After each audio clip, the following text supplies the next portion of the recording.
महाभारत की कथा में एक प्रसंग आता है जब बब्रुवाहन एक युद्ध में अपने पिता अर्जुन का वध कर देता है।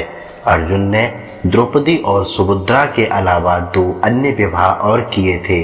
एक नाग कन्या उलूपी से, जिससे कि पुत्र अरावन पैदा हुआ था, जिसने महाभारत युद्ध में अपनी स्वैच्छिक बलि दी थी, तथा दूसरा विवाह किया था मणिपुर की राजकुमारी चित्रांगदा से, जिससे कि पुत्र बब्रुवाहन पैदा हुआ था, जिसने एक युद्ध में स्वयं अपने पिता का वध किया था।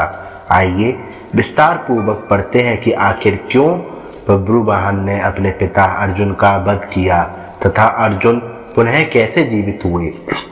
महाभारत युद्ध में भीष्म पितामह की मृत्यु से युधिष्ठिर को बहुत दुख हुआ। तब महर्षि वेदव्यास व श्री कृष्ण ने उन्हें समझाया और धर्मपूर्वक शासन करने के लिए कहा। शोक निवारण के लिए महर्षि वेदव्यास ने युधिष्ठिर से अश्वमेध यज्ञ करने के लिए भी कहा। तब युधिष्ठिर ने कहा कि इस समय राजकोष खाली हो चुका है। अश्वमेध यज्ञ करने के लिए बहुत से धन की आवश्यकता होती है जो अभी उपलब्ध नहीं है।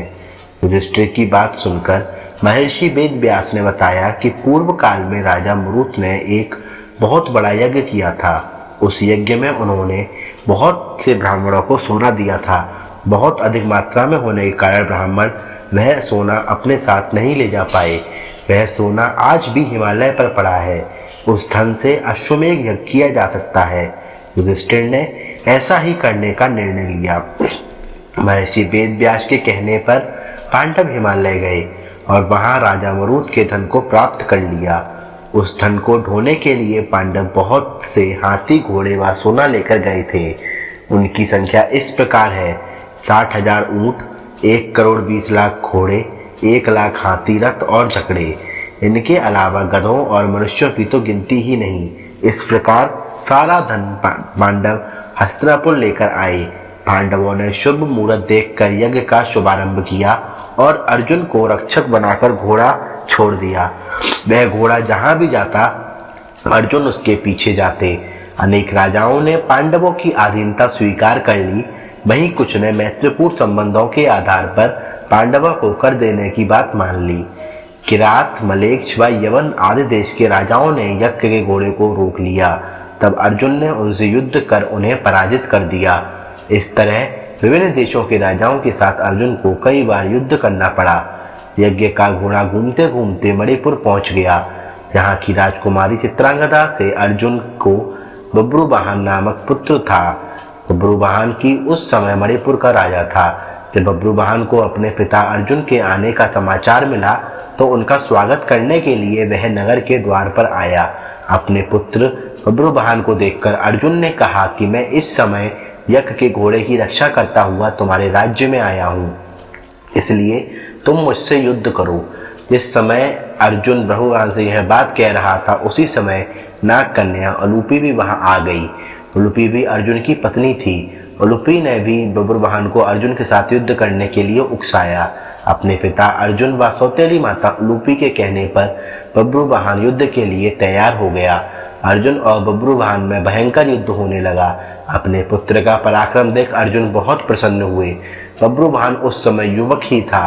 अपने बाल स्वभाव के कारण बिना परिणाम पर विचार कर उसने एक तीखा बाण अर्जुन पर छोड़ दिया।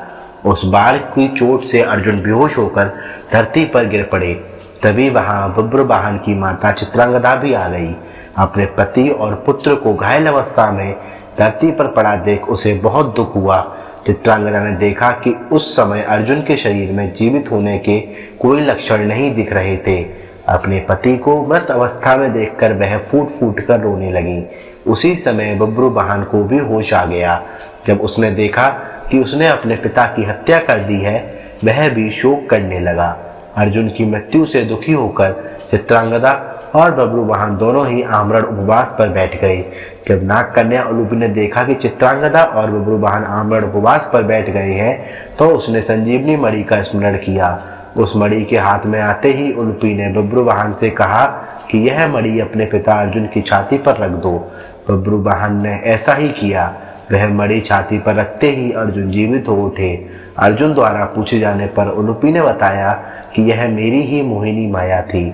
उलूपी ने बताया कि छल पूर्वक भीष्म का वध करने के कारण वासु को श्राप देना चाहते